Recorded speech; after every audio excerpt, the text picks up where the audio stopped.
మీరు ప్రస్తుతం ఏమి చేస్తున్నారు?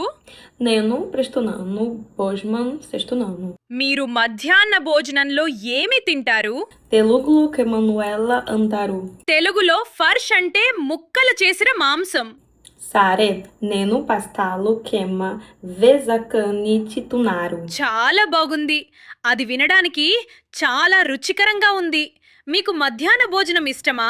అవును, నాకు నా భోజనం ఇది చాలా సులభం మరియు తయారు చేయడానికి ఎక్కువ సమయం పట్టదు.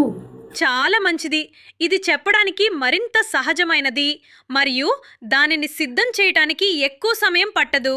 సరే, ఇది చాలా సులభం మరియు దీనిని తయారు చేయడానికి ఏవకనం సమయం పట్టదు. 2. చాలా బాగుంది. ఇదివరకే మెరుగ్గా ఉంది.